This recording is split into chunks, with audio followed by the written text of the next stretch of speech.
Welcome back, Dockheads. Hey, we hope you had a good week. We are back. This is episode 3 of season 2 with me and Chris Bowers. How are you, buddy? I'm doing great, man. Back in California, ready to, knock it out here in the land of COVID and lockdowns and quarantines and masks, baby. So we're doing it. Hey, it's good for guys that have to sit down and make themselves watch TV shows, which is us. So, okay. So, quick little note. If you're listening to this will be Tuesday for you. We're recording on Monday. I will be at Helium Comedy Club Thursday through Saturday, telling jokes and stories into a microphone. That's in Indianapolis, Indiana. You can go to toddcomedy.com to get tickets for that. And you should check out Bowers' show. He has a hell of a show that streams with Ben Glebe and Steve Hofstetter. Tell them a little bit about that and where to find it. It's called the Social Distancing Social Club. It is on, you can check it out at laughfromhome.com. There's all the streams. It streams on YouTube and Twitch and Facebook and Twitter, pretty much everywhere. It is 4 days a week, so we do it on Tuesday and Wednesday, and then Friday and Saturday at 3 p.m. Pacific, 6 p.m. Eastern. 2 comics a show. We have a lot of fun. It's a good time. So check it out. We have a good time. We do a pun-based game every day, kind of like At Midnight used to do, and it's a lot of fun. We have a great time. It's a great show. I've been on it. It's probably the best streaming comedy show out there, so make sure you become a fan of that. Also, since you're a fan of this show and you're listening, you are only among 50% of our original listenership. So people haven't caught on that we're back. So do us a favor. If you like this show, spread the word. Get it out there on social media. If you like it, try to find other people that you think will like it too, so we can get our numbers back up to where we were. We took a little hiatus. That's on me, but it was necessary, and here we are with the reboot. We're having a good fucking time. So we are having a fucking good time, man. I'm excited. We are. This week, the show that we challenged ourselves to watch and to break down for you is Too Funny to Fail, and you can catch that on Hulu. It's a Hulu original, actually. Yep. Too Funny to Fail.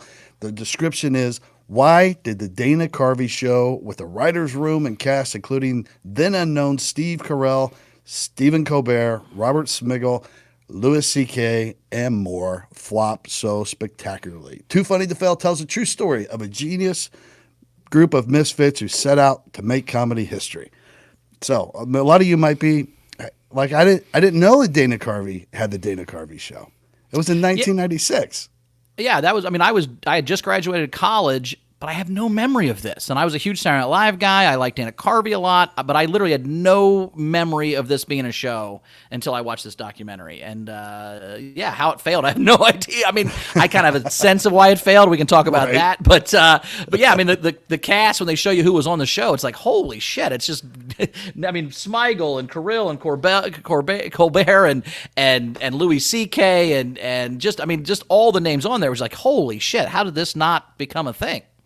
It was literally the who's who of up and coming, like in their own words, they were looking for the pirates of comedy at that time. So what this means is Dana Carvey had this other side to him, right? That he wasn't able to show on SNL because he was stuck within those characters because they were monsters. Now, Dana Carvey was one of the biggest cast members, he was the biggest cast member, I would say, on Saturday Night Live from 1986 to 1993. So you're used to seeing him as the church lady, Garth from Wayne's World, Franz from Hans and Franz, the Grumpy Old Man of Weekend Update, and these impressions of George Bush and Ross Perot. But there was a lot more to him because the dude's a comedian. He has this passion for other types of humor. And he found a bunch of like-minded people and was like, let's make a show for people like us.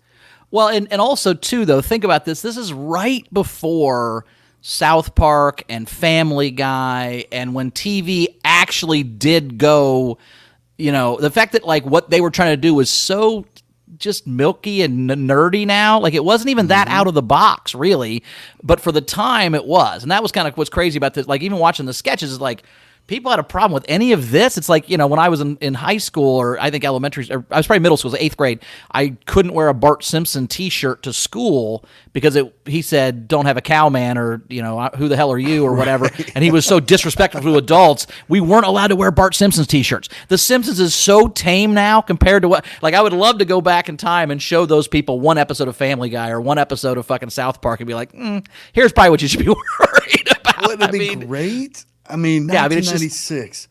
And, so let's start off with Dana Carvey was on top of the world, right, in 96. He had the Well, and huge run on SNL.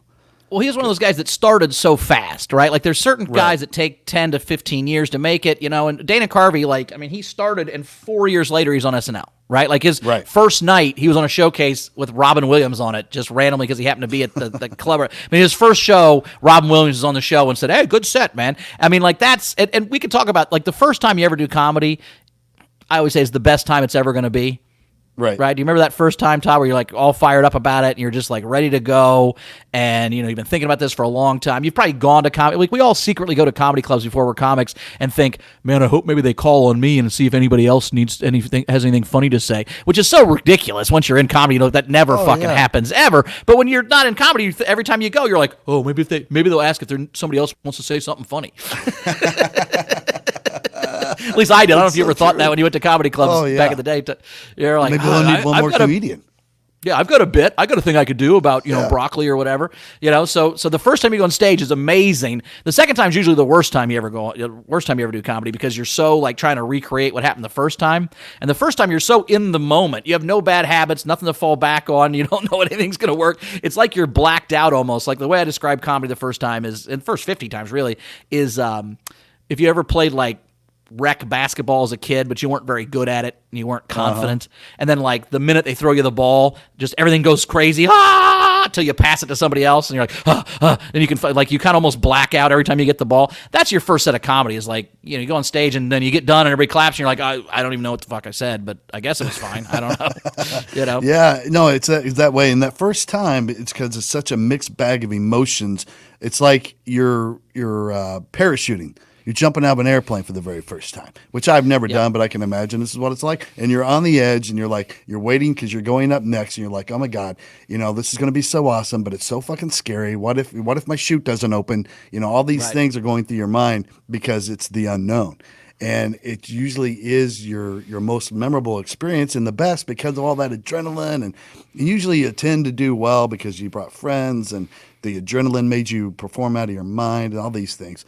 But also, I think that with him coming out of Saturday Night Live and everybody in the world, everybody in the industry hounding him, right? They were like, hey, we want you to take Letterman's spot. I mean, 99% of comedians in his position or actors or funny people would have immediately jumped all over that. They'd be like, hey, yeah, that's the greatest job on television. Of course I'll take it.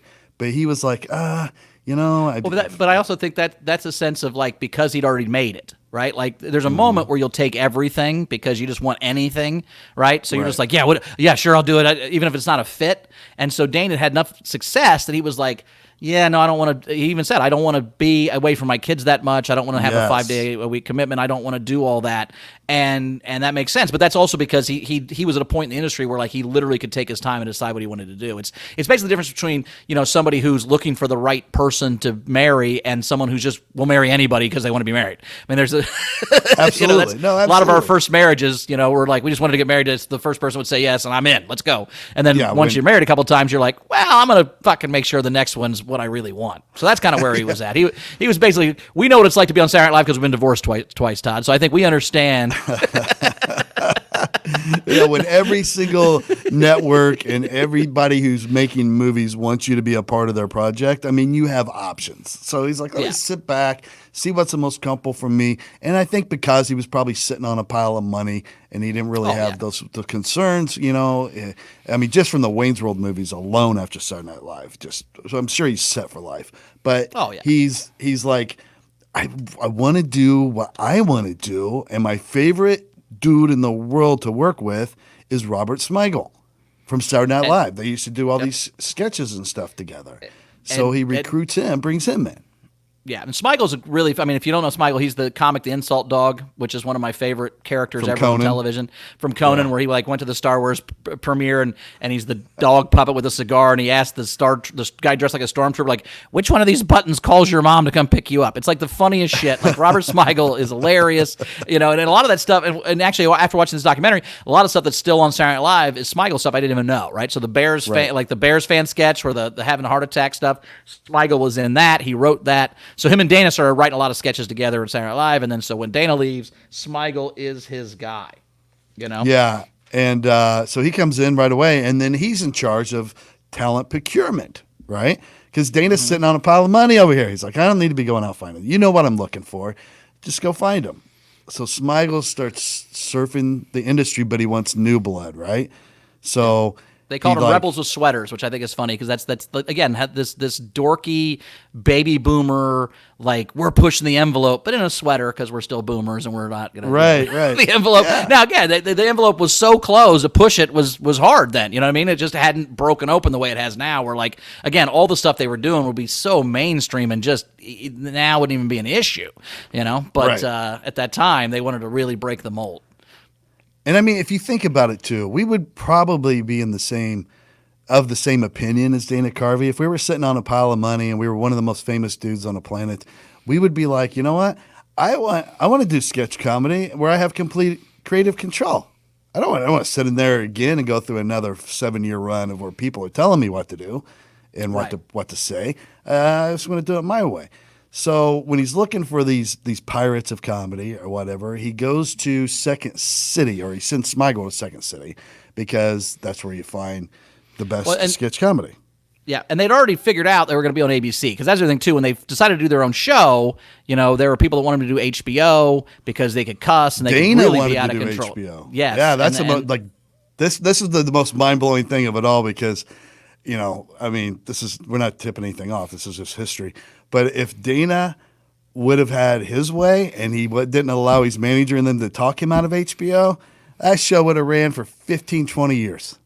Yeah, probably, because it would have been the first show on HBO, too, because there wasn't a lot of stuff. I mean, it was before Bob and David, right? Or was it Bob? I don't remember when Bob and David, the Mr. Show was. But, I mean, HBO, it hadn't, I mean, I don't think The Sopranos was on yet. Like, The Sopranos didn't come out till probably 2000, right? So, I mean, like, the way that HBO changed the whole cable game hadn't even happened yet. So, this could have been one of the shows that changed the whole cable game, given the opportunity. But at the time, the audience was so small, and that's what his manager said. Look, you're not going to be happy going from the 5 or 7 million people you have on Saturday Night Live to the 1 or 2 million you're going to have on HBO. So they went with ABC, which was the biggest network at the time, and they were going to follow Home Improvement, which was a huge time slot. That was the biggest show on TV. And Smigel was like, well, Tim Allen got arrested for cocaine, so maybe he's cool. Maybe this is a fun show to be after. Never even watched Home Improvement. Never seen this.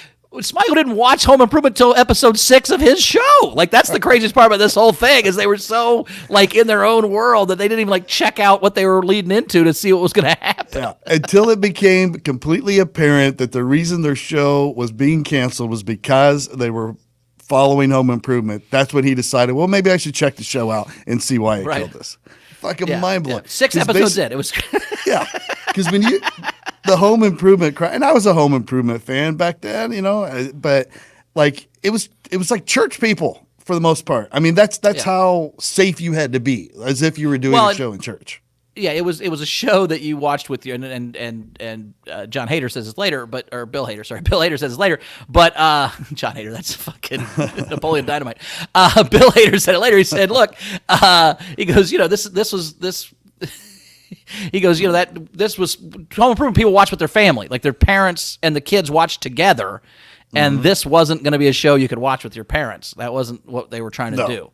Now, I don't understand. It was so rebellious. I like how he put it, where he's like, it wanted you to like throw it in your dad's face, like, this isn't your show, Dad. This is my show. You know what I mean? Like, Hader's like, my dad was like, I don't like Home Improvement either. I don't know what you're talking about. So that was so funny about it. So, but yeah, so they go on. They Go on to talent search. I like Smiegel's quote where he goes, we just try to randomly choose people based on their talents, which was weird at the time. So they just went and so they find, like, they go to Second City, as you said, and Steve Carell is usually the main guy, but he wasn't there the show they went to see. So they saw this his understudy, who was Stephen Colbert, right? So the idea that, like, Stephen Colbert is the understudy for Steve Carell. I mean, think about that studio or that Second City cast. Like, holy shit, that's amazing. Now that we know he could only get on the main show when Steve Carell wasn't available. I mean, you're talking about Stephen Colbert. That's how talent heavy the Second City was at that time.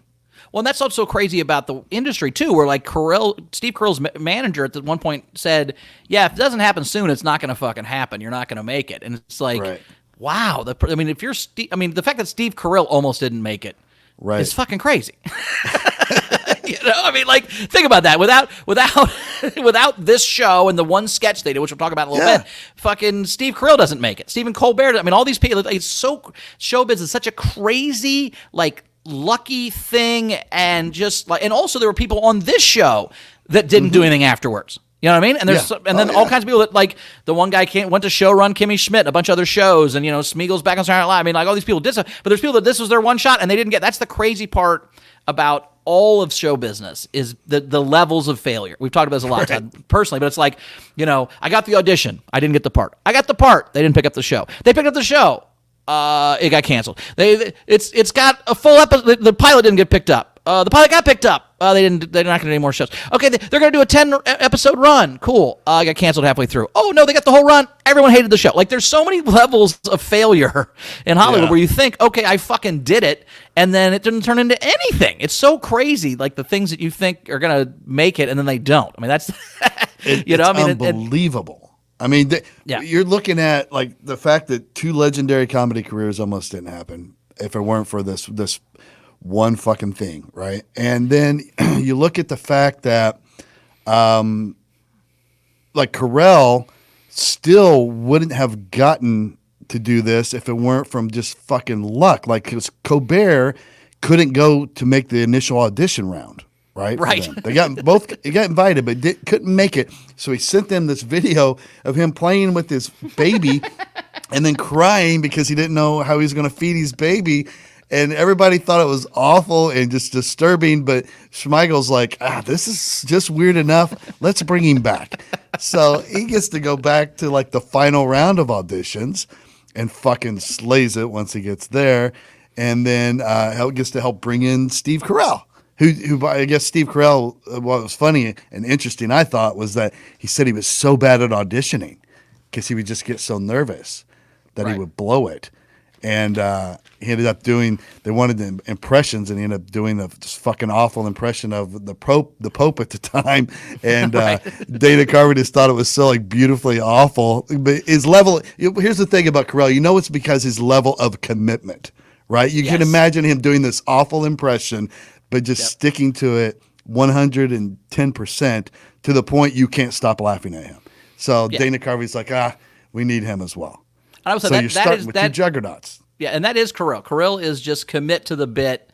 That's his trademark. That's his thing. Like, when you look at Michael Scott or anything else he's done, he just commits so hard to it that even in the beginning you're like, okay, he's doing a bit. Eventually, like, yeah, but the fact that he's still doing this bit is fucking hilarious. Like, I can't believe he's still doing this. That's the great thing about Carell, is the committing to the bit. I also did love during the whole. If one thing to notice during the actual documentary is, did you read the chyrons when they put up their name? They did hilarious stuff with that. So like Stephen Colbert, instead of saying host of CBS or whatever, it said former unemployed actor, because he was talking about being unemployed at the moment. So, like, all the chyrons are just really funny. Just little touches like that I like when documentaries do that are fun.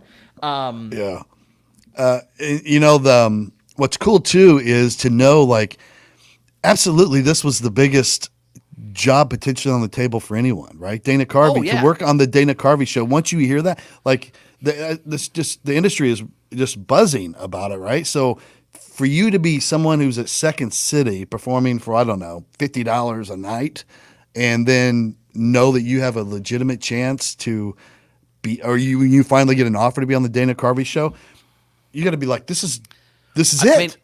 I think if people, just for a modern reference, I think the closest thing we're gonna, and actually mirrors it almost completely, is the John Mulaney show. John Mulaney came from Saturday Night Live, head writer, huge fucking whatever, and big mountain of steam behind him, and then he writes a show, and oh my God, my buddy Seton Smith got cast as the guy on the show, and you're gonna be a megastar, you're gonna be a huge household name, and then after 6 episodes, people are like, nope, hate the show. And it's like, what? How did this show not work? Then that's what happens. Right. So and I thought it was interesting too. The only difference would be like Mulaney was a big guy known within the industry, right? He was like a powerful guy behind the scenes, where Dana was one of the most famous frontmen. Yeah, I agree. Yeah. So Dana Carvey was way more famous than John Mulaney was. Yeah. But in comedy circles, Mulaney, whatever. But anyway, but also I thought it was interesting was Carell and Colbert both go for this job, and it'd be like if me and you went out for a job, I think you're going to get it. Obviously, you're fucking better than I am, and you're probably thinking. And I'm going to think the same thing. Yeah.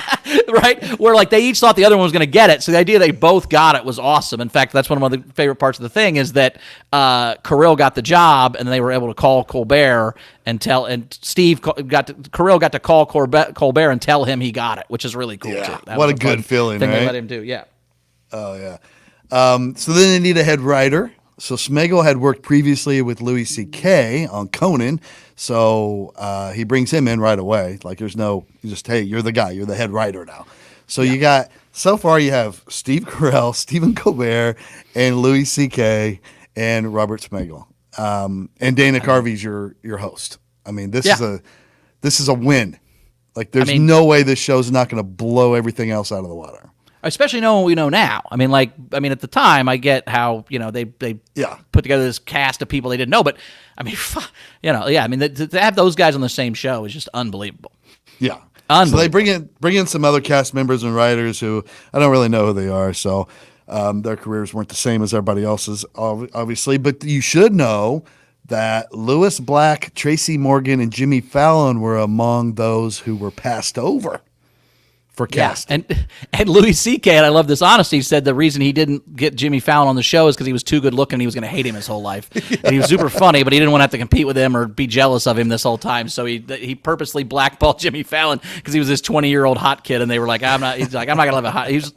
By the way, Louis felt old and gross since he was fucking 29, apparently, because that's what's always been funny about his whole act has always been, I'm gross, and he's 3 years older than me. So every time he's like, I'm old, my body's falling apart, I'm like, dude, we're the same age. I'm having a good time. I don't know what your fucking problem is. So the fact that he's been that since he was 29 makes me realize, okay, if you're 29 hating on a 20-year-old and don't want to get hired because he's better looking than you, then you've already had that demon in you for a long time. Yeah. And the best part was he told Jimmy Fallon that on Jimmy Fallon on his show. He was a guest on the couch and told him that story. Sorry, man, I fucked you out of what you thought was the job of a lifetime just because you were pretty. Yeah, really, I saved your career probably, but Yeah.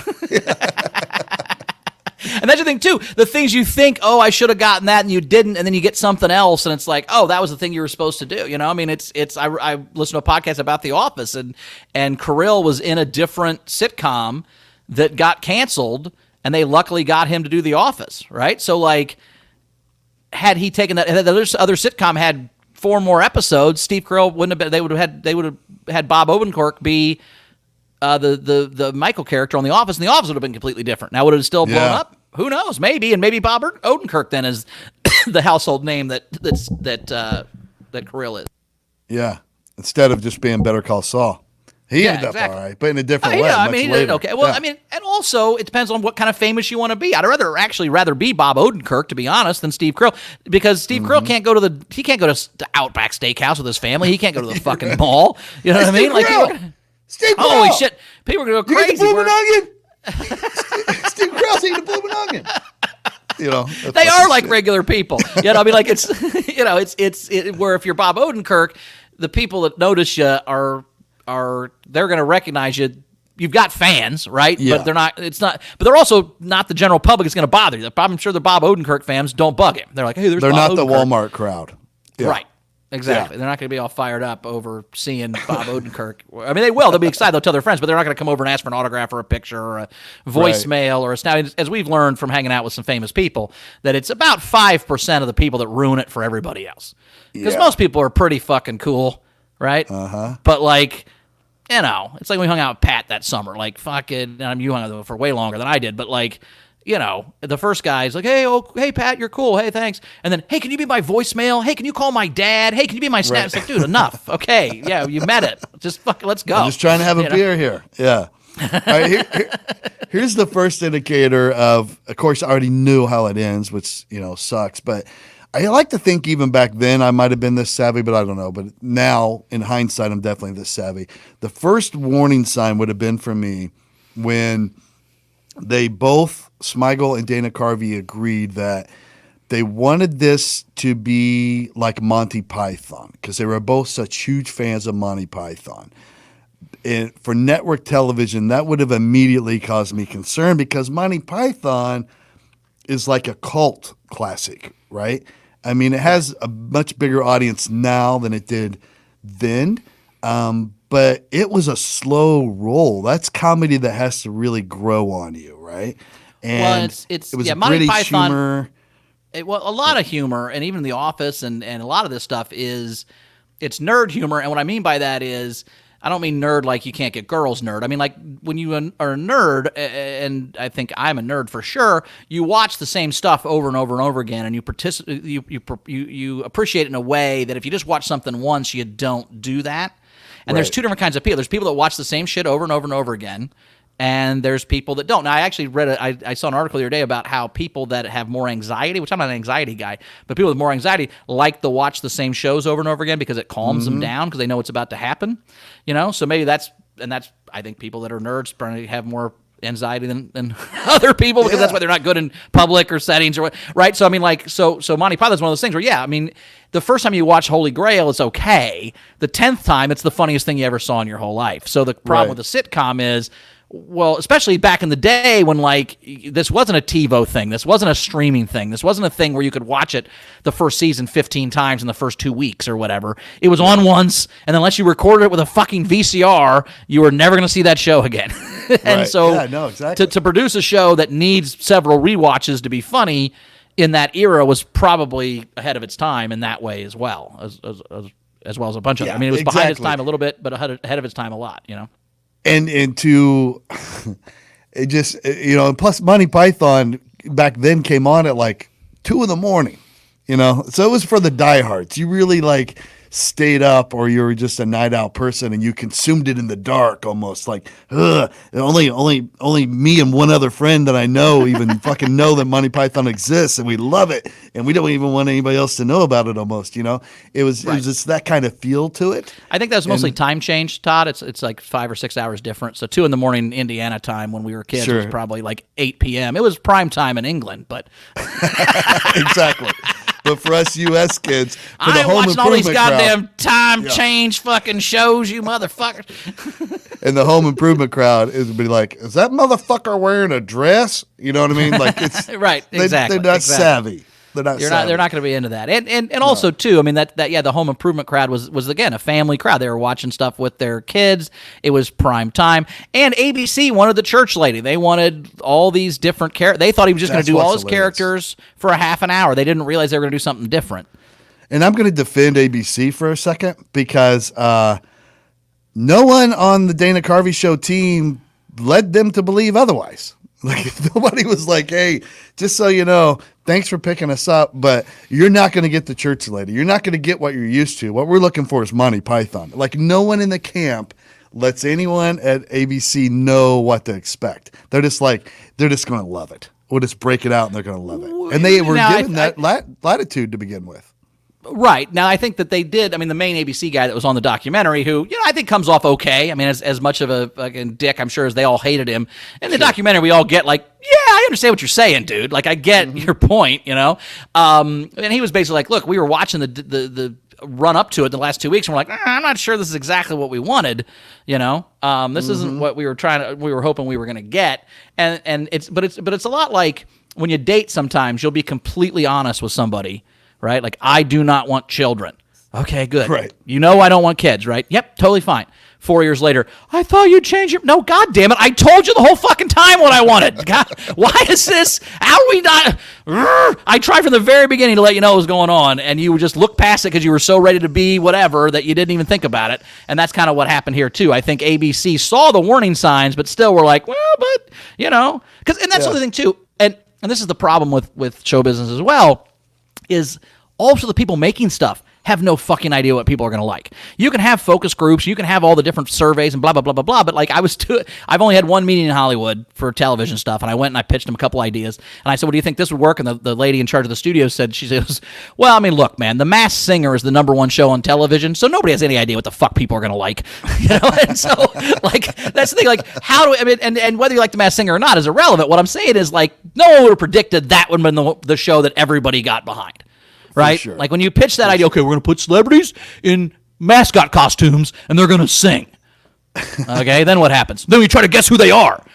Okay, and that's going to do what? Oh, it's going to be amazing. Like, because everybody thinks their shit's going to be amazing when they pitch it, right? Like you wouldn't pitch something you thought sucked, right? No. But like the fact that sometimes things take off and go crazy, and sometimes, I mean, how many singing shows have we had that no one watched, and then... Right. The next one, fucking 8 million people watch. It's just a singing show. How did this one different than that one? I don't understand.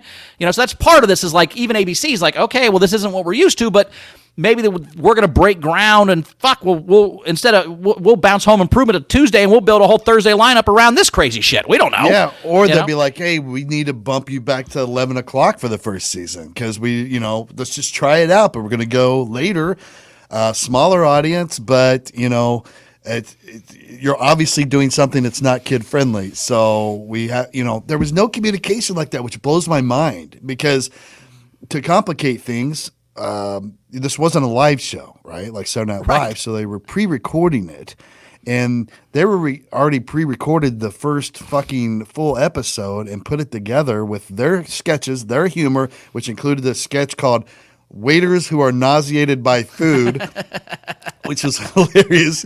Just Carell and Colbert trying to read the menu to these people and gagging the whole time because they can't stand to the thought of food. And so they... Well, that was... Yeah, and that was funny. So Colbert always had this character he did called Waiters That Are Nauseated by Food, and then Carell used to have one that was... he was shoe salesman that were nauseated by feet. A podiatrist who was nauseated by feet. And so then he also wrote the menu. Colbert didn't know what the menu was going to be. So Carell would write the menu for Colbert to read. And it is a hilarious skit. I mean, I will say, and we'll get into this more. I don't know how quickly we're going to go through this, but... By the way, here's a tiny little tidbit for people that aren't into comedy to know. You have to respect the level of this fucking sketch because when they're reading this menu... It's like a real 5-star restaurant menu when they're reading the items. Like weird stuff in there. Yeah. And this is pre-internet. Right now, I could write that sketch in 5 minutes because I would just Google some 5-star restaurant menu and just write it down and give it to Bowers and say, "Okay, read this as you're gagging." He had to go do the research and somehow find this very detailed description of each entree to read off. That was just a little note I put upstairs. I'm like, I bet that took some fucking time. Yeah. Because again, they didn't do like cockroaches covered in chocolate.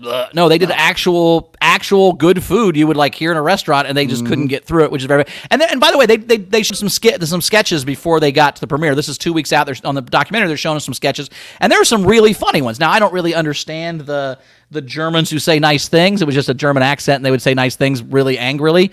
But I love that Dana Carvey was like, yeah, I would try to get louder than Carell, but I couldn't. Carell would always outdo me, no matter what level I went to. He would go to the next level because again, he's committing to the bit. Carell, that's his fucking strength, is he commits to the fucking bit. Just two German guys just screaming nice things to people, like your hair looks very nice today. And exactly. I'm like, this is the sketch, just back and forth trying to outdo each other. So these are the sketches they are recording and preparing to release for the first episode. And then right before the release of the first episode, there's a big announcement. Disney buys ABC. Yeah, that's not good. Holy fuck. Especially again, because they thought what they were doing was like South Park before there was South Park, right? They weren't nearly South Park. They were 50% of the way to South Park, but they thought they were 100% of the way to South Park, and no one's going to... And they weren't wrong. I mean, like America did not like it, but like there was some when ABC buys it. I want to say right before they did the skit throughout, but I think one of my favorite sketches of all time is the Stupid Pranksters. So Stupid Pranksters is Kirill and Dana Carvey, and they just keep doing things. So the first one, they pull up to a drive-thru, they order food, they get to the window, they pay, and then they speed away before they get the food or change because they got him. Oh my God, how fucking dumb does he feel looking? He's got all this. They would just hurt themselves, right? That was the whole. So that was one they kept replaying throughout the whole deal. Yeah, that was like a staple for them. Yeah, that was on every episode, I think. But they had really good one of those. And then I also thought that the other thing that happened right before Disney bought them is they decided to have a sponsor, like the Tostitos Fiesta Bowl or whatever. Yeah. So they went out and got the Taco Bell Dana Carvey Show, which is just so funny to have a corporate sponsor. And then they had the Taco Bell dancers and that whole deal. Again, everybody was just make your sponsor part of the like that's today type thinking, right? These guys were ahead of the game. So in today's world, it's like even our advertisement is going to be a piece of content. People were not doing that then. So that's how genius these guys were. They're like, we're going to make the fact that Taco Bell is sponsoring us part of the fucking show. We're going to actually call it the Taco Bell Dana Carvey Show instead of the Dana Carvey Show. And we'll have all these dancers who have a musical at the beginning, just singing a jingle and kind of make fun of the whole thing. And it was hilarious. Well, and that's part of the thing I think too that people weren't ready for in 1996 was the parody of a different art form. So basically, like, they were just making fun of all the shows they'd grown up on, all the variety shows that had a sponsor, it was cigarettes or whatever, and then you'd have a singer come out. So basically, even on some of these sketches were just making fun of the sketches you used to watch on the Lawrence Welk Show or whatever, and I don't think people were used to that. We didn't have the Scary Movie franchise yet, where like you just took a horror movie and made fun of the whole thing. I guess there'd been Airplane, which was a shot-for-shot making fun of a movie, but like so there'd been some of it, but it wasn't as prevalent as it is now, where you parody 100%. A whole genre. That's what they were doing, and I think that's part of the joke people didn't get, is they were parodying this whole genre. Again, because it was for comedy-savvy people, right? Not people who just wanted to tune in after Home Improvement. So they get rolling, and this first episode, they're so proud of it, and this is exactly what we want, and all this, and they find out Disney buys it, and then they buy a full page ad, or there's a big spread in the middle of Entertainment Weekly or whatever. People Magazine. People Magazine. Oh, yes. People Magazine, huge, and it's got on one side it's got Kermit going, meh, and then it's got Dana Carvey going, meh, and then they open that up. They're like, oh shit, do they think we're Kermit the Frog? We're not Kermit the Frog. Oh fuck, they think we're Kermit the Frog. If they want this guy, this isn't going to work out. That was the first time they got a little scared. And this is what I love about this crew, because throughout this thing, there's one reoccurring theme, is they just fucking do not slow down. They don't get dissuaded. They do not evolve. They do not change. They just go one direction as fast as they can go, because they've got their mind made up. This is what's funny, and this is what makes the show special. And they're right? But not for ABC in that time slot. No, actually, here's what they were wrong with, and this is actually what fucked the Mulaney show. I heard an interview with John Mulaney where he goes, "Look, the problem is that I tried to write a TV show starting in the third season. I assumed that you already knew the characters and loved the show and had given it a shot, so I started running like we were in the third season." He's like, we did a body swap episode where everybody was each other's character, episode 3. He's like, that's a season 3 trope. You can't do that. No one knows the characters well enough for it to be funny yet. And that's part of their problem, was like they assumed that everyone was going to come in just ready to go, and they went real weird first. I really truly believe if they started with the Stupid Prankster sketch or the Waiter sketch, if they just started with one, I think they fucked up one big thing, and that was the Bill Clinton sketch. So they decide their first sketch is going to be Bill Clinton with working breasts, 8 of them, that feed milk, because he's now the father-in-chief, because Hillary... It was a weird sketch anyway. They had these prosthetic nipples on Dana Carvey, which, by the way, looked terrible. And then he's breastfeeding a fake baby with then a real dog and a kitten, and it was just like... fucking crazy. He had a duck's ass. It was just fucking weird. And I guarantee you, if that had been episode 6 in the middle of the show somewhere, it probably would have been fine. But you can't lead off. That's the big mistake here. And this goes into all comedy. As soon as you get caught up coming out of the box thinking, I'm going to do what I think is funny with complete disregard of the context or the situation that you're in or what other people think is funny.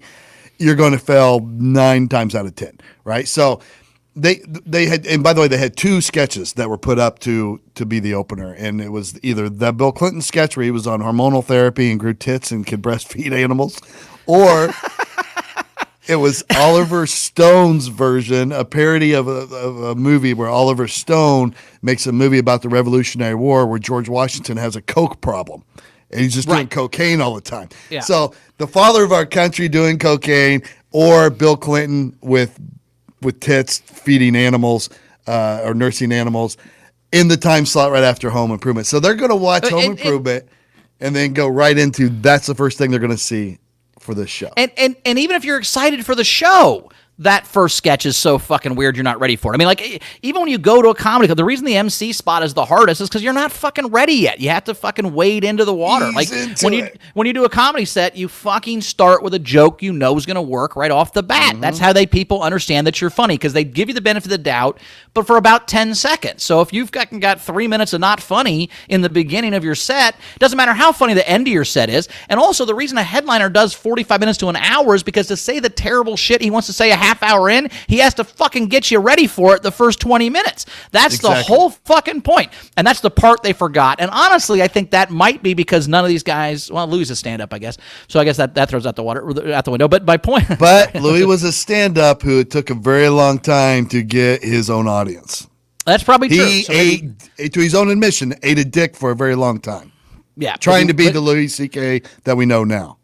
Right, and that's one of the things where it's like you have to warm the audience up to who you are and who your character is. So I guarantee if they'd have started with the waiters who can't fucking whatever, or the stupid the stupid pranksters or whatever, I think that would have that audience. Cause they said that when the premiere happened, they lost what? How many? They lost 6 million viewers in the first 5 minutes. Yeah, 6 million viewers in the first 5 minutes. So 6 million people all at the same time changed the channel within the first 5 minutes. Yeah, that's like record breaking. Yeah. And they basically said, this is Louis and Smigel said before the premiere, that we're drawing a line in the sand. You're either with us or you're not. And just the arrogance of that is so fucking crazy to me. To think, the idea that you would walk on stage and be like, I'm going to tell my fucking abortion joke first, and you either like me or you don't. What the fuck?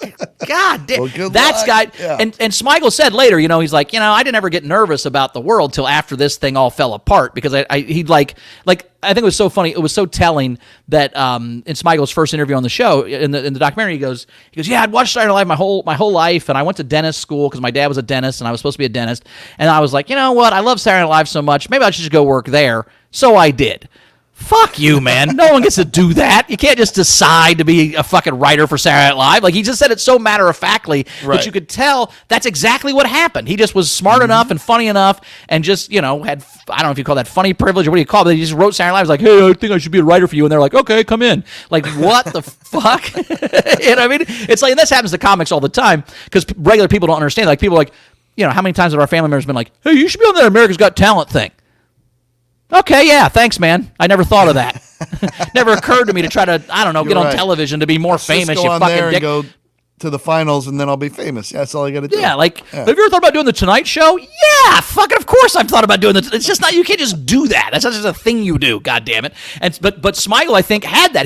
He'd never been, like, he started working on Saturday Night Live, and then he started working with Dana Carvey, and his sketches were the greatest sketches of all time. We've talked about this before. Like, the reason I'm not a monster is because of failure, right? Like, if I think I'm right all the time, and I've never been successful at anything. If you put $1 million in my bank account, I'm going to be a fucking monster, right? And not that I don't think Smigel's a bad guy, but I think there's that attitude and that fucking, like, no, whatever we put on is going to be brilliant because I'm Robert motherfucking Smigel, god damn it. And then and both of them, he and Louis too, had a lot of success with Conan, but Conan was in that later time slot where, Conan was known for this type of humor, right? Just silly, and I'm not saying it's not smart, but I'm saying just more that nerd type of comedy, right? For really comedy savvy people. And that's the world they had come from as writers. So they come into this, and now they're like, and they to their credit, showed it to Taco Bell.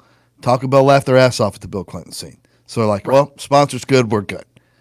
And that's part of too. There's a set of comedians, and you and I do not fall into this sort of comedian. There's a set of comedians who just really, really, really, really like to make everyone uncomfortable. Oh yeah. And that's what these guys are doing. Like the Bill Clinton sketch is only funny because it's so fucking uncomfortable and weird. Like it's they like where you watch it and go, what the fuck is happening? There's a certain comic person out there that's their favorite fucking thing is just to make you go, what the fuck are we doing here? This is so weird and uncomfortable. They fucking get off on that. They love it's a great point when everybody's uncomfortable. They produced some genius sketches. I mean, some genius sketches came out of that. Some really smart, clever sketches I'm jealous that I'm not able to come up with or haven't come up with. This one was not one of them. This was shock value. No. Let's throw some tits on Bill Clinton. Fun. I mean, and again, make milk come out of them and throw puppies on there. I tried to go back in time in my brain to like think about what I thought of. I mean, because like, you know, you rewatch Friends and it's not nearly as funny as I thought Friends was in 1996. Right. Like it was the same fucking time frame I was watching Friends, you know what I mean? And so it's like, and I'm not saying Friends isn't funny. I'm just saying it's not as funny as I thought it was, right. You know, looking back at it now. So I try to look back with my 96, my lens of that year, and I just can't, I still don't think this is funny. You know, I actually like the Oliver Stone one way better because it's at least a smart sketch, right? Like the fact that Oliver Stone would make a Revolutionary War movie and then throw in this extra fucking aspect to it because he's so fucking dark. And that was a joke about Oliver Stone, not George Washington and whatever. Yeah, right. Because his but people would have taken it that way for sure. Oh, for sure. But yeah, this is definitely they just wanted to make people uncomfortable that they think that's funny. And people that watch Home Improvement are people who watch television for comfort. So they're obviously that's the other thing too is you can't have a show that's literally about making everyone comfortable and then follow it with a show whose whole goal is to make everyone uncomfortable.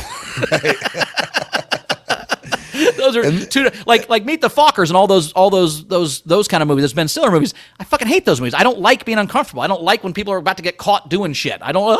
They're almost gonna get you. I don't like that sort of. That's not why I watch television. But also to go back to Carell, if you think about Carell, that's where his commitment to the bit is so strong because Carell makes you uncomfortable until he does it so well that you're not uncomfortable anymore. Right? Like if you look even like any show he's been in the Office, like by the end you like Michael Scott. He didn't change who he was. He's the same character. He just did it so lovingly and so well that by the end you're like, yeah, it's just who Michael is. He's just a fucking idiot and he's kind of racist and kind of sexist and it's not all his fault. He's just stupid. He never had any friends or whatever. You know what I mean? It's just like you get into that zone, absolutely. You know. And so that's where. This is to me is almost the funniest part, but it's almost the saddest too. Is they watch the premiere. The whole cast does. The whole team.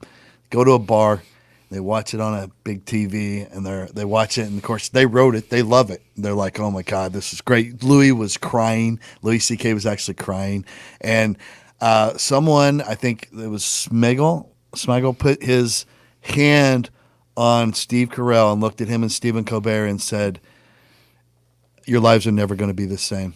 You're not going to be able to walk through the streets of New York without being recognized." Actually, what they said was, if you got any secret vices, get rid of them now, right? If you've got a fucking extra family or you like to fucking visit hookers or whatever, get that out of your system tonight because tomorrow you're going to be so famous you can't walk down the street of New York. Yeah. And when someone that's in the industry that long, who's come off of Conan, Saturday Night Live, tells you that, you got to be looking at your best buddy at that moment and thinking, oh my God. Am I dreaming right now? Are we going to be fucking famous? And 6 million people turned it off in the first 5 minutes. They did not have this information until the next day. And that's the fucking craziness of fucking showbiz. I mean, I remember, dude, the first time that me and you and Sean and Pat did that first podcast at that high school, right? And they were driving back to Pat's, and we had this amazing podcast, and it's like he's got all these fans. I remember thinking, oh my God, this is it, dude. This is it. We're going to be fucking household names here. This is going to be awesome. And I remember Pat was on his motorcycle on the whole back from his house, and I'm like, please don't die on the motorcycle, man. Please don't die on the Like in my head, I'm like, that's what's going to happen. We just recorded this incredible podcast. It's going to make us famous, and then Pat's going to get hit by a fucking train on the way home, and we're not going to get to do it. You know what I mean? And so, again, and then I didn't fit in that dynamic or whatever, and that's fine. It's just so crazy how you think, oh my God, this is going to be the thing, and then it's not. Absolutely. Yeah, totally. And then conversely, how many times do you record something? Does somebody record something? They're like, oh, this is a stupid throwaway, and then it blows up, and they either get in big trouble for something. They're like, I was a fucking thing I said on a podcast. Really? Like it's like our buddy Brent Terhune created this character.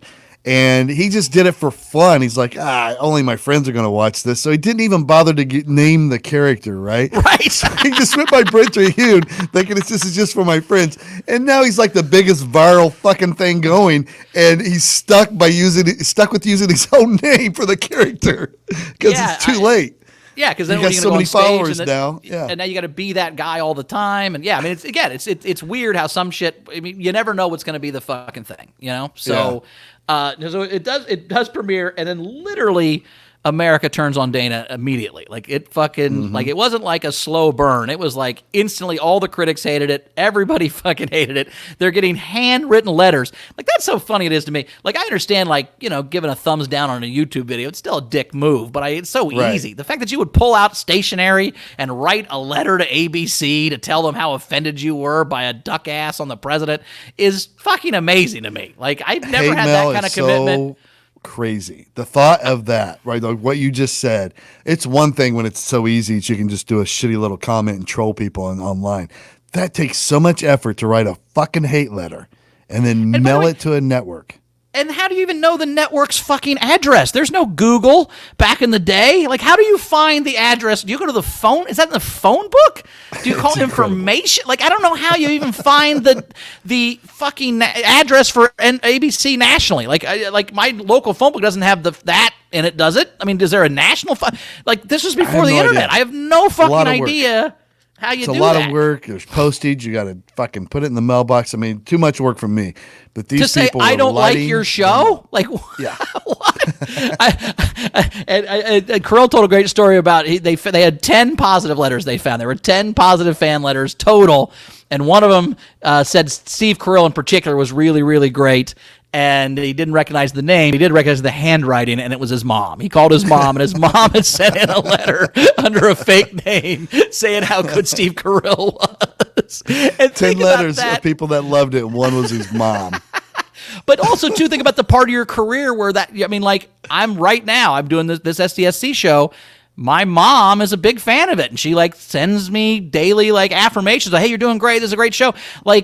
Because I'm still at that point where I need my mom to compliment me because nobody else is. So it's it's so great that they ended up, that she gets the letter from his mom because that she kind of shows you where he was in his career. I mean, again, not, this huge thing yet, Another part that I really loved was when Bill Hader, because he has several moments in this podcast that I love, or in this documentary that I love, but this is when he talked about watching that very first episode, and he was like, yeah. It's when I went out and bought a VCR because I knew this show wasn't going to last very long because I really loved it. And if I really love it, that means it's not going to last because my humor is pretty marginal. Exactly. A lot of people like what I like. Exactly. The fact that he went and bought a VCR specifically to tape these 7 episodes is fucking amazing. Yeah. Yeah. So after the first episode, Taco Bell pulls their sponsorship. They're fucking done. They got a bunch of hate mail. Yep. Smigel still doesn't eat Taco Bell to this day, which I think is fucking awesome. I just love that sort of because I've got that. I've had there's 2 places that wronged me at one point. I'm like, fuck them. I'm never going back. And I literally have stuck to my guns. And I don't care that much. And I probably don't even remember why I don't go there anymore. But there was a reason at the moment I didn't do that for 10 years. I did like how the media at one point described the show as an artistic Chernobyl. That was pretty fucking good. That was pretty fucking good. So they lose the Taco Bell, and the next episode is they get mug root beer Dana Carvey Show. Incredible. Yeah, I didn't even know But this was their whole goal anyway. They wanted a different sponsor every episode. Yeah. The whole point was the joke.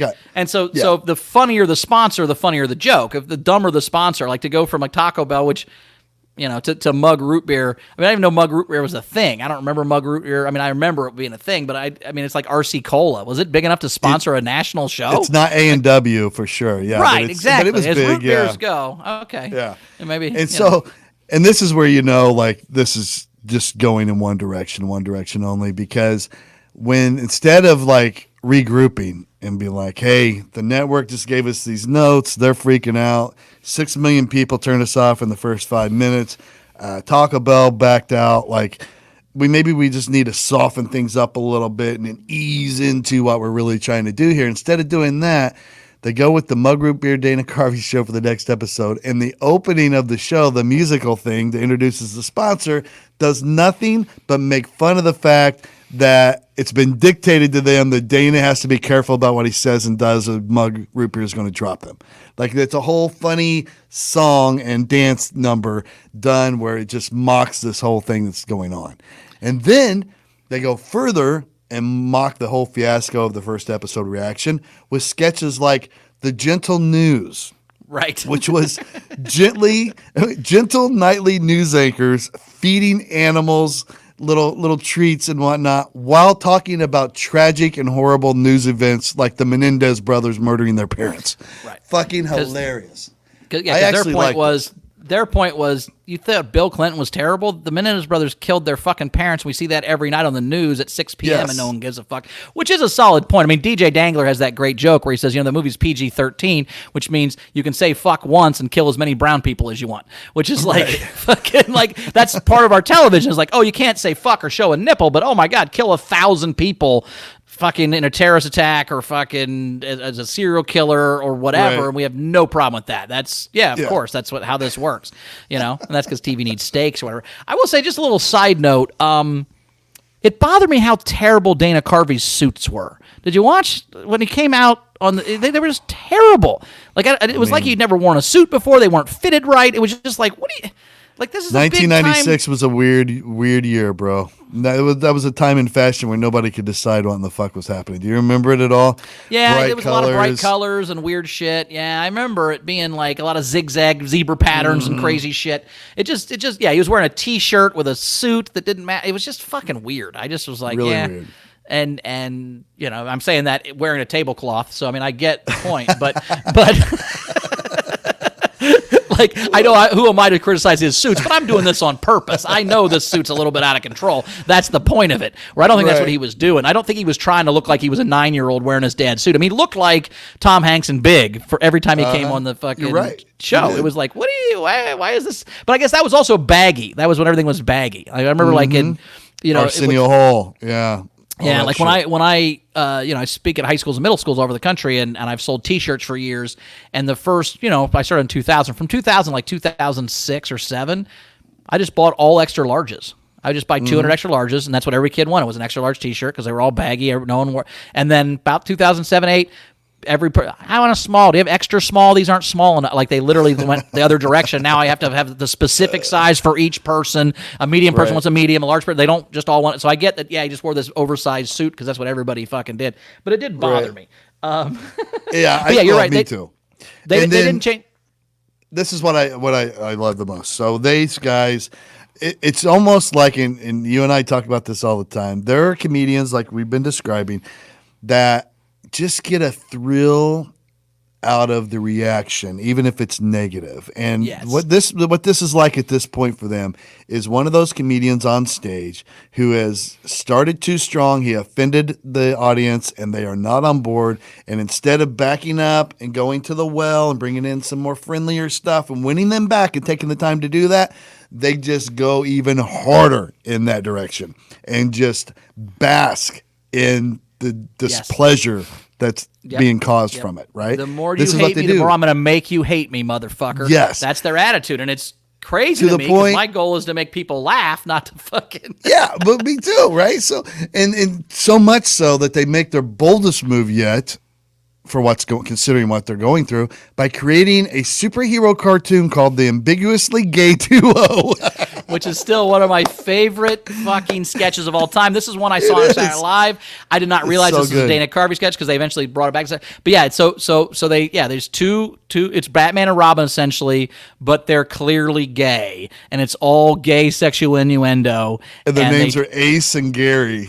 Yep. and they drive a penis car. And I love the fact that they couldn't tell the network the car was flesh colored. They called it peach because the network wanted the car to be purple, which is even more hilarious. But that's also funny too when the higher ups don't understand other things. Like making the car purple is worse than making it flesh colored, right? Yeah. But it's like when remember that there's that song, oh skeet skeet skeet skeet motherfucker, oh skeet skeet, right? Well, skeet is when you come on a girl's face. That's what skeet means, right? And so, and Chris Rock has a great joke about that. But basically, the radio made him take out the word motherfucker because that was offensive and just add more skeets, which is hilarious to me. Like skeets is worse than motherfucker. Like that's a worse thing to do. And the idea behind the reason the cartoon's so good is it's a really great idea. Now, again, this was a different time. You probably couldn't fly this today, obviously. But back then in 96, the whole thought was, all right, so there was a Batman and Robin TV show, right? With Adam West and in the 60s, yeah. And there was always this underground chatter or static about possible homosexual overtones with that show. Like they would. Well, I mean, a teenage boy. Robin was a teenage boy that lived in fucking this billionaire's mansion, and they wore tights and ran around together. I mean, like on some level, it's like, what is this? And some of the things they would say, like they used to cut pieces of it, and they would be like, "See," and it was this whole kind of conspiracy theory thing. And so these guys, when they're writing the sketch, were like, it's so funny. What if we took that idea and then we made that a real show where that actually was the case, and all the supervillains were actually having these conversations privately behind Ace and Gary's back. Like, what's these guys doing? Are they gay or what? You know what I mean? Like trying to figure it out all the time. It's a great fucking idea for the era. And it's a fucking, like you said, this sketch survived for nearly a decade or longer on Saturday Night Live. I mean, this is a home run. But you just got fucking freaked. You just freaked the whole network out because you're being too risque or crossing too many, lines in the sand on your content. And you break this out. Yeah, exactly. And then the network moves into the building, so they're in the offices, so they can kind of hear the pitches and whatever and try to steer it. But these guys aren't going to be steered. And to Dana's credit, I mean, one of the things he said was, that he just gets bored. The reason that his George W. Bush was so over the top, well, he just got bored doing the same thing. The reason is, that other impressions is Ross Perot was over the top is because he gets bored. And I understand that. Like that's the thing where like there are comics who like to perfect a thing over a year and do the same thing until it's perfect. I'm not one of those guys. I need to write stuff. I mean, I feel terrible if I do a show and it's all the same material as the show I did before. Like my whole point is to write and create. I've always said that, a painter doesn't paint a painting and then just travel around the country and show it to people. They sell that one and paint a new painting. That's the whole point of being an artist is the creation part, right? And also the purpose of becoming a rich and powerful and famous entertainer is so that you can finally do what you want to do. You have an audience now. So this is his opportunity. Like, no, this is the real me. These are the real things that really make me laugh. So I'm rich, I'm powerful, and I'm famous. It's my time to be able to do that. So he's not giving up easy.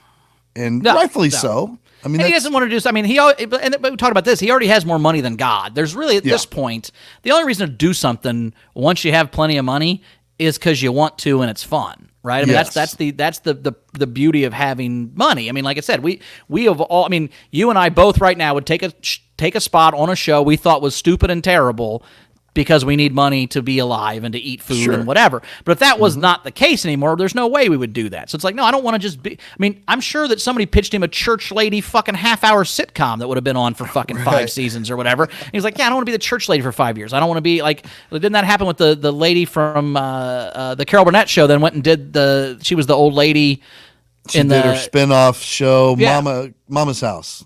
Mama's House. It was a whole show just based on this one character from fucking the Carol Burnett show. And they did it for years. I mean, so he had no interest in that, which I respect that. Like, there's a point where it's like, yeah, look, if you don't get me, you don't get me. It's fine. We're taking a shot here. We're going to fucking do this crazy-ass show and if it fucking catches on, we'll change the whole goddamn world. And if it doesn't, which it didn't, then fuck, who cares? I have plenty of money. And I think that's part of the beauty of it and the genius of it was that they were all to the. I mean, well, Carvey was at the point, and Smigel was he just had never had anything bad happen to him, so he just thought no matter what he did it was going to be magic.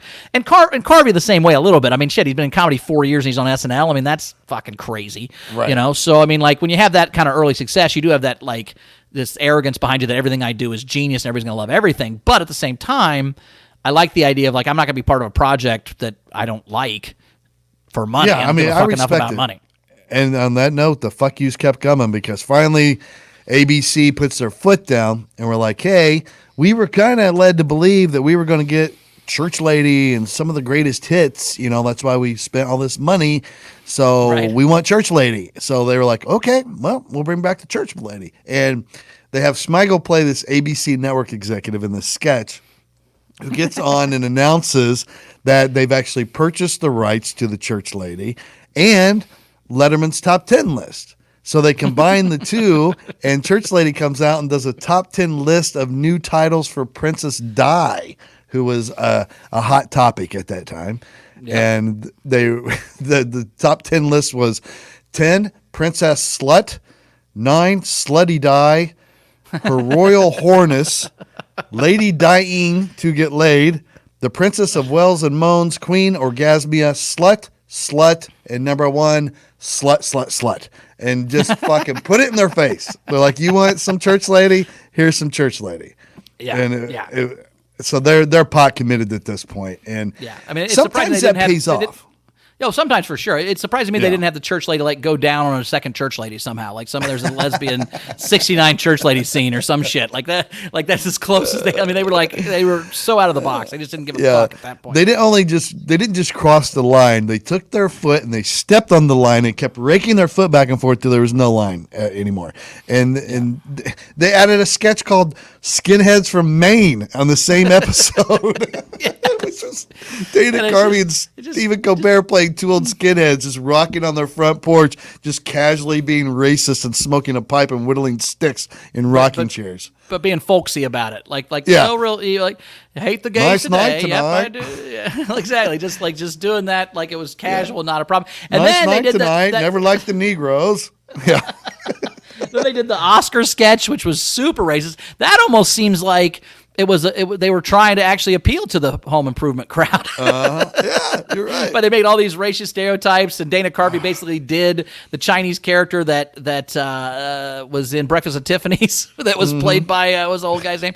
Anyway, so like it was just a terrible, terrible sketch. I think that's where one of the guys was like, "Yeah, I just was the announcer. I didn't do any of that terrible shit." Right. But it was. Grandma the Clown I liked a lot, where it was just a grandma who wasn't even a cast member. None of the kids were cast members, just a grandma dressed like a clown who walked up to these kids in a walker and just started talking about death and dying. And they were like, so they went, this was purposely done, obviously. They're like, we're going to go so far over the edge now. Fuck the network. And what's so crazy is, and this is what's so fucked up about the world, is as out of the box and nuts as this was and how it wasn't what the fucking network thought, there were a bunch of comedy nerds that were calling Dana and them sellouts for doing this network primetime show. Like, that wasn't even good enough for the fucking hardcore fucking weirdo fans. You know what I mean? And so that's where somebody was like, we sold out, look at Grandma the Clown. That's not a sellout sketch. Like, but I bumped on that because I'm like, there were people that thought they sold out? That the whole joke was that's the Taco Bell joke. That's the mug root. Like, you weren't getting any of this if you thought they sold out to a network. Like, Jesus Christ, guys. Well, and then they went so far full throttle on this episode that, we said sometimes this works, and it's starting to work. The cult following is now starting to rally on their behalf, right? They're starting to get love letters, and they're starting to get support from people. And in fact, they're becoming the envy of almost every comedy writer in the industry now. There were writers for huge shows like Seinfeld and The Simpsons who were interviewed and admitted to being jealous and secretly wishing that they could write for that show, because for a comedy writer, this show was complete freedom. Whatever in the hell you want. Nothing's off the table. And the one Seinfeld guy, they actually hired to change the show. He didn't know he was getting hired to change the show. He thought he was coming to write fucking more Grandma the Clown sketches. They're like, no, you're from Seinfeld. You're supposed to fix this. He's like, I'm not fixing anything. Whatever the fuck they want to do is cool.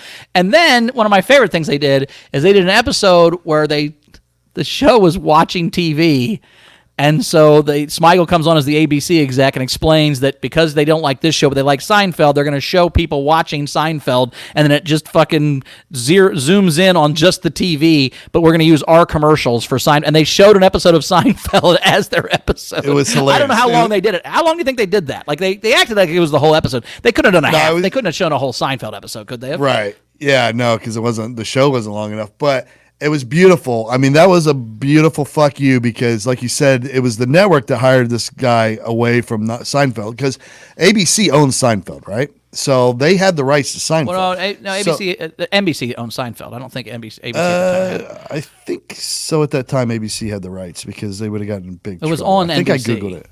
Yeah. Oh, did you Google it? Okay. So I'm saying it was on NBC at the time. It was an NBC show for sure. Seinfeld was 1,000% NBC. Yeah, because it was after Friends. That was their Thursday night lineup.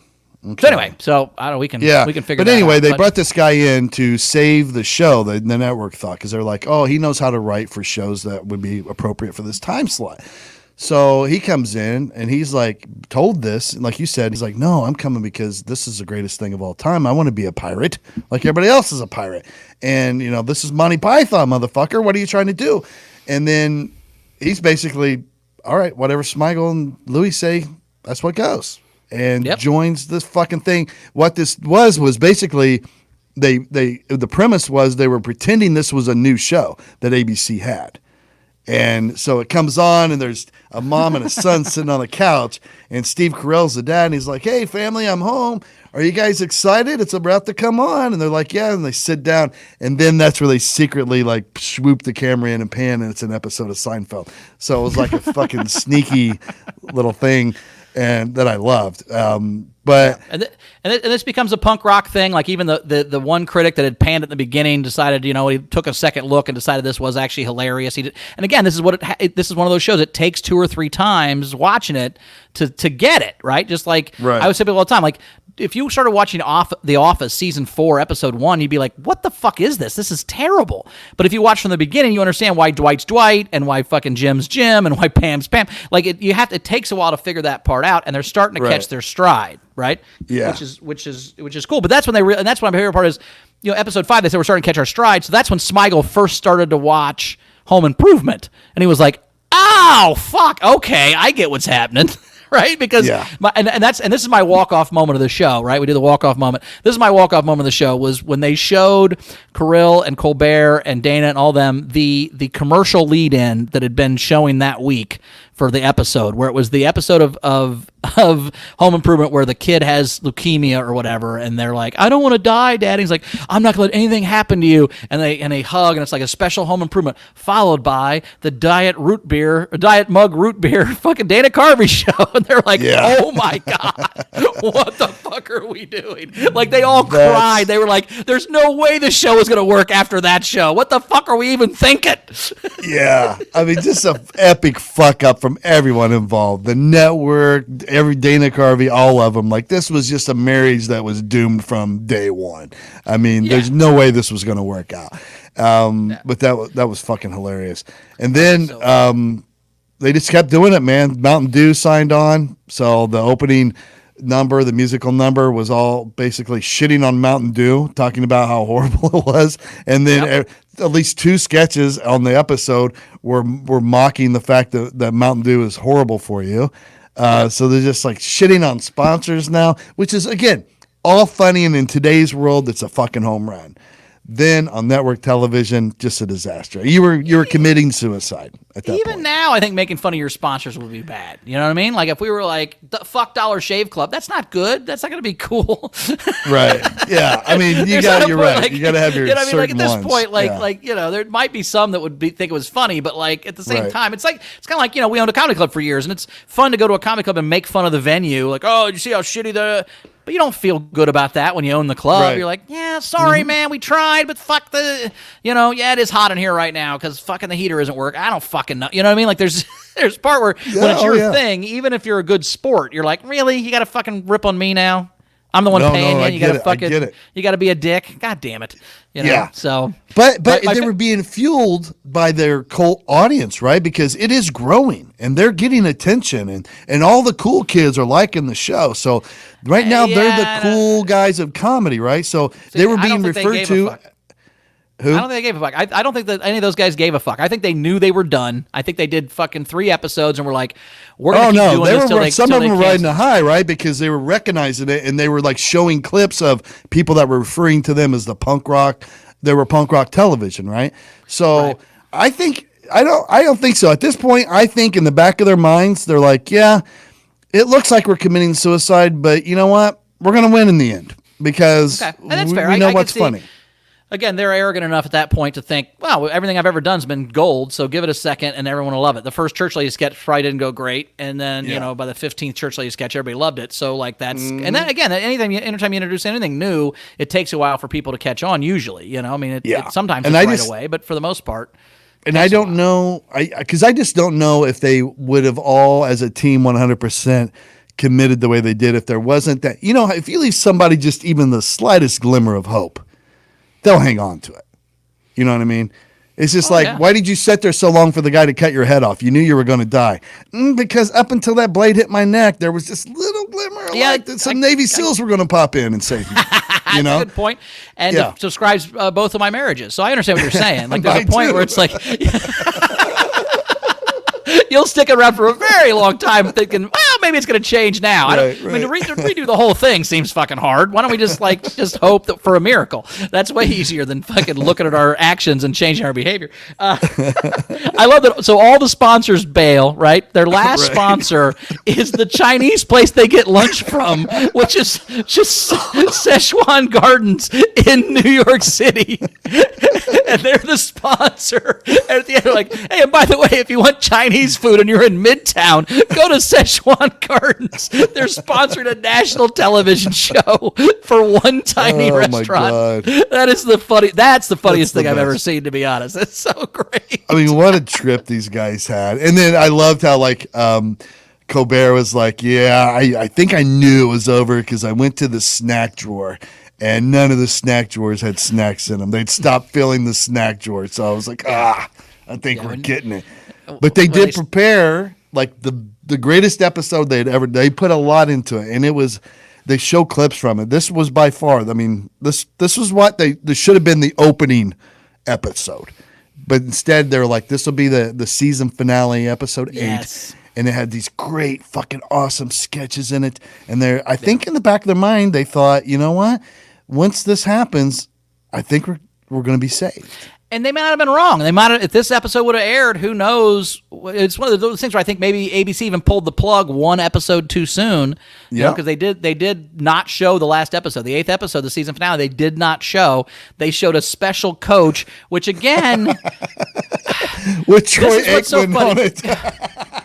no, a special coach where Troy Aikman is on coach to inseminate Coach's wife so she can have a baby.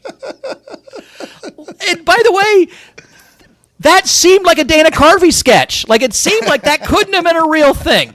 I was watching this with Chrissy, my girlfriend. I said, that was real. That was a real thing that happened. They did not make up a fake coach fucking storyline to make this documentary funnier. That's what they actually replaced fucking the show with, was a special coach where a coach goes, I know you're trying to get pregnant, honey, so I brought Troy Aikman to be the sperm donor. Like, what the fuck? That's what TV was like in the 90s. That's what it was that. And I liked Coach. Coach was a funny show, but I forgot about that part. But like, god damn, it's so fucking lame at this point. I mean, they just had to just be the worst. And of course, Dana approaches Steve Carell and Stephen Colbert, these two fucking guys that should be, the future of comedy. He's like, I'm so sorry I ruined your careers, guys. And just so sad, kind of, at some point. Ends up working out for most of them, but. Most of them. But I liked that Carell said that he thought that the metaphor, the last Stupid Prankster sketch on that last episode was just kind of a metaphor for the whole thing, where they win the lottery and they don't pick up the check and they run out laughing because they didn't get the check, ha ha ha, and then it slowly dawns on them that they've fucking made a huge mistake. Right. Like that's the last sketch of that episode. That's the last sketch. Of them writing off, no longer laughing. Where they like, oh well, maybe we could have been, oh fuck, we fucked up, didn't we? Like there's that like, and then you can only have that after you're like this bravado goes away once it's over, and you got to be like, fuck, did we fuck that up? Like, you could argue it forever, but it's like, at the end of the day, I probably should have shut the fuck up a little bit. That's because I can't tell you how many times where, I've always said 10% of my mouth gets in the way of 90% of the rest of me. Like, if I could have just shut the fuck, if I could take 8 times where I could have just shut the fuck up, I would probably be successful and have money. But I just couldn't shut the fuck up. I had to say the thing I was going to say, and then that's what soured a relationship, and I didn't get the whatever. And it's like, oh, God damn it, if I'd have just shut the fuck up, So there's that moment where you're like, oh, God damn, did we fuck this all up? And by the way, these guys that didn't have a career before, like Carell and Colbert, they thought it was over. They thought they'd never get another job again. And as I said earlier, some of those people didn't, Some of those characters didn't. I mean, because I didn't know who the fuck they were. Yeah, and Smigel went back to SNL, which helped, and he did the Ambiguously Gay duo there, and that gave both Steves and the big dude and a couple other people that were in that sketch life for 10 years. And, Smigel said, the first 5 years I was helping them. The last 5, they were helping me because they were huge stars at that point.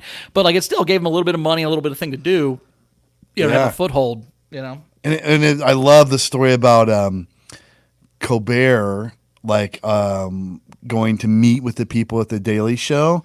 And then they were like, oh, what have you been on? And he tells, he's like, I was on the Dana Carvey Show. And they're like, oh, yeah, but what on there? And he starts listing off all the sketches. Oh, Skinheads from Maine. And they're like, no, I didn't say it. And he's like, and then one that I created, Waiters Who Are Nauseated by Food. And they're like, you're the Waiters Are Nauseated by Food guy? And they're like, yeah. And they're like, you're hired. And he's like, the other guy that was on there with me, he doesn't have a job right now either. And they're like, get him on the phone. He's hired too. So it's like, if that hadn't happened, like that one sketch hit because of the cult following and all these people with inside comedy, like secretly loved it. It got him a job at the fucking Daily Show. And the rest is history for those two. Exactly. So, it's and they still to this day love Dana. They love Smigel. They're not mad that they fucked it up. They're not, because it made them. I mean, that's the thing too. It's like all you need to do is get on the map occasionally. And then, like, you never know where it's like, I've had things where people are like, oh, I saw you on the whatever. And it's like, wait, you saw that? No one saw that. Fucking really? You're a fan of me because of that thing? All right, cool. I mean, we had 8 views, but one of them was this person that mattered. Okay, awesome. Right. That could help me somewhere down the line. It's just interesting. What gets you hired sometimes. I spoke at a high school graduation once in Montana, and then about a month later, this woman called me, and she wanted me to come speak at her corporation. She had a corporate thing she was doing, and she picked me up at the airport, and she's like, yeah, you had this quote at the graduation where you said it's not about whether you get knocked down or not, it's how often you stand up, and that's really what I liked, that quote, and that's why I hired you. And I'm like, well, it's a great quote, but I've never said that. That's a quote in the world. I don't say quotes in the world. I make up my own quotes or whatever. Right. And she was like, no, I thought for sure. And we got talking about it, and we got back, and she realized it was the valedictorian that year that had said that quote. So I got hired for a full fee corporate gig because the lady thought that my quote for the valedictorian was me. So I sent the valedictorian a little bit of money. I said, here you go. I owe you a bird dog for that. But hilarious. I love it. And then the Louis C.K., obviously, he blew up on his own through stand-up after some time, and Dana went back to stand-up as well. The rest is history for those folks. I mean, what a great story, though, because the majority of people, myself included, once I saw some of the sketches, I know, like, oh, I have seen this before. I've seen an episode before. But had I not watched this documentary, I would have just completely forgotten that it was a thing. And I didn't even think that. I'd seen the ones that were on Saturday Night Live, right? Mm-hmm. And actually that was I thought that was a fitting end, which was cool, was when Dana hosted Saturday Night Live, they did the Tom Brokaw sketch where he pretended to do the obituary for Gerald Ford because they'd seen Dan Rather recording all these like fake obituaries when he was going on vacation because he wanted to be able to break the news if Reagan died or whatever. And so they did all these fake ones, and it was such a great sketch, and it didn't get shown on TV. And that's another thing too. Before the internet, where this stuff wouldn't have ever gotten leaked, like no one would have ever seen this, right? Ever. Where now, like, you get the unaired sketches all the time, and there's all kinds of behind the scenes stuff. And it would have they'd have put this on Quibi or something. They'd just taken all our ideas and done something else. They'd have just pivoted. But now, at that time they couldn't do that. So it was cool that the documentary basically ends with that was a sketch on Saturday Night Live when Dana hosted. He got to do that on SNL, and it murdered. In this time slot it should have been in, it was a fucking hilarious sketch. You just can't do it at 8:30 on a Tuesday after Home Improvement. That's just not what they're looking for. That was really, I think really that was where, had ABC pivoted and said, okay, we're going to put you on at 10 o'clock on Thursdays, or we're after NYPD Blue or something, right? I mean, if they'd have followed Sipowicz on NYPD Blue, where they're seeing man ass and beating the fuck out of people, and they said shit, and that was an ABC show, I think. I mean, that would have been fine, right? But they just tried to put it after this family, because that's what they thought they were getting. They thought they were getting this family fun hour, and they just weren't. And not only that, like you said, it was the season where the youngest boy got leukemia. So it was like the saddest season of the whole fucking Home Improvement run. Because Home Improvement, honestly, like when the kids were young, Home Improvement was this kind of silly, fun show. Tim Allen show. And then by the end, it got really kind of, emotional and sappy, because that's what you have to fucking do, because you run out of storylines. You run out of storylines where, like, it's just a misunderstanding that you have 2 dates to the dance and you got to switch clothes or whatever. That's a Brady Bunch. But I'm just saying, like, there's a point where you got to, like, give the kid leukemia so people will tune in, Right, exactly. Man, I know we usually do true crime documentaries, and this was a departure, but nothing's safe, man. We just fucking love documentaries, and this was a great story, and it's kind of true crime, because I argue that it's a pretty big fucking crime that this show wasn't one of the biggest shows in comedy history. I like actually documentaries, and I don't necessarily need to watch all true crime documentaries. There's all kinds of documentaries out there that are fun. I mean, like the Fire Festival wasn't a true crime. I mean, kind of was a crime, I guess, but it's not. I mean, we don't have to murder somebody every episode. More of a pulp culture. This thing happened in the world, Yeah. So, But yeah, so we're gonna do a lot of those. Nothing's safe. So if you got a recommendation, it could be a fucking sports history one. If it's interesting and it's gonna be interesting to break down and talk about and make fun of and celebrate, then fucking let us know, man. We'll put it out there. Yeah.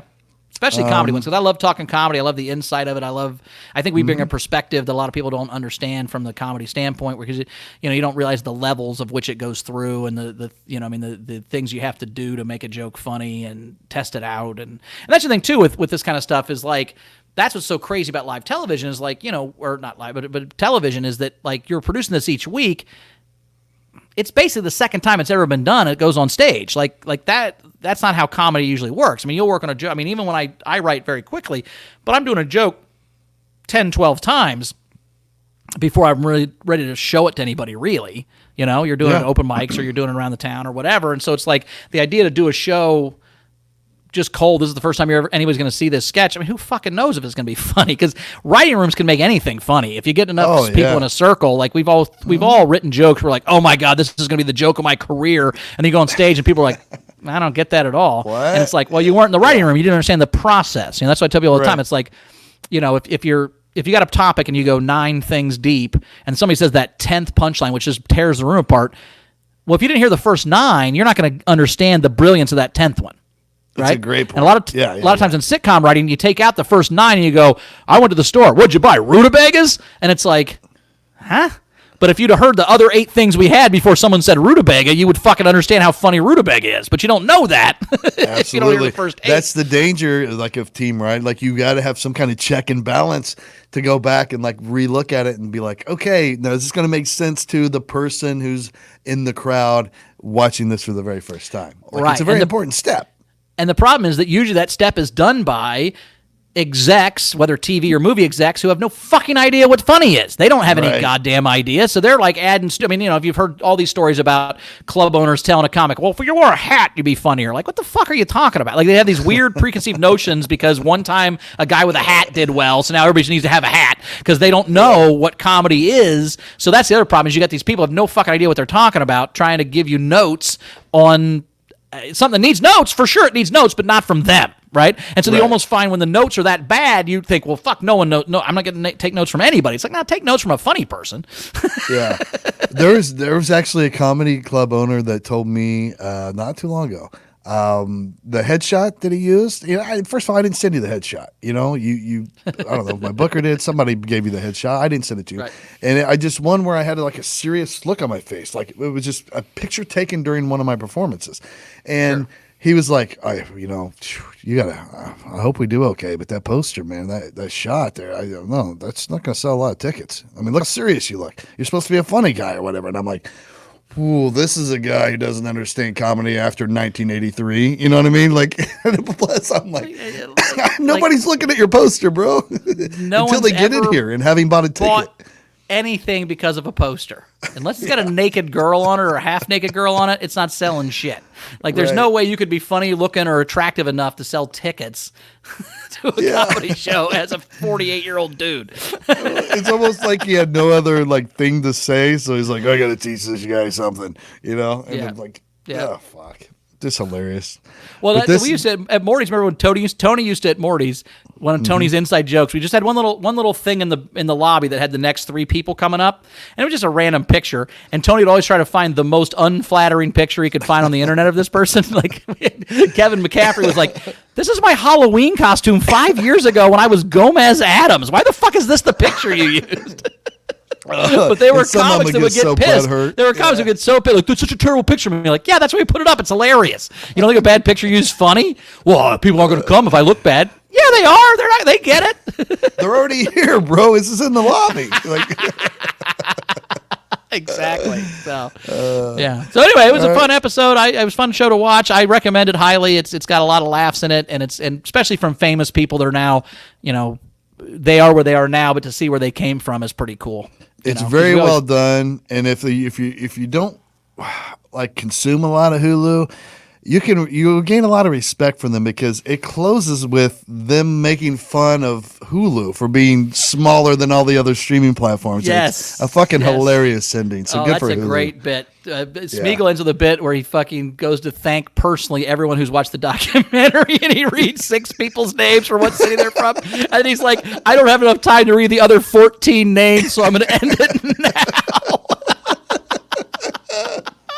Yeah, so Hulu let them poke fun of them the way Mug Root Beer didn't, and I think that's very telling and buttons it up very, very nicely. I like that. Very well done, man. Very good. So kudos to Hulu, and obviously all those people are fine in their life right now. So everything worked out, and it was a great piece though of comedy and TV and film history. So if you haven't watched it yet, there was no need to listen to this. It's not a prerequisite because we walked all the way through it and the players involved. So it really didn't need a lot of setup. But if you haven't watched it and you just listen to this, go back and watch it because it's very well done. I mean, it's one of my favorite documentaries just because of how well it's done. Great. Yeah. It's great. So we'll see you guys next week. I don't know what the documentary is going to be yet, but we are taking suggestions. So you can DM at Bowers Comedy or at Todd McComas, either one of us, and we'll compare notes. If you've got one that isn't on everybody else's radar, all the much better. We'd like to kind of break one out and introduce it to the world. That's always fun, but it could be one that that we haven't done yet. that everybody has seen too. I don't give a fuck as long as it's good, and it's going to be good for this show. So we will hear from you soon. Bowers, you got anything to say? Close on. I'm actually starting a podcast where I talk about this podcast called Doc Heads. So nice. You might check that out. That's going to be my companion podcast where I rewatch this podcast and give people the things I thought were good about this podcast. And so I'm kidding. We're not doing that. But anyway, at Bowers Comedy. sponsored by Pizza Taco King. Bell and Long Beach Jerky Company. Go see them. Exactly. at LB Jerky Co. on social media. It's the best beef jerky on the planet. Oh, the Buffalo Wing Beef Jerky from Long Beach Jerky Co. is so good. So good. So good. All right, guys, we'll see you next week. We are out. Bye-bye.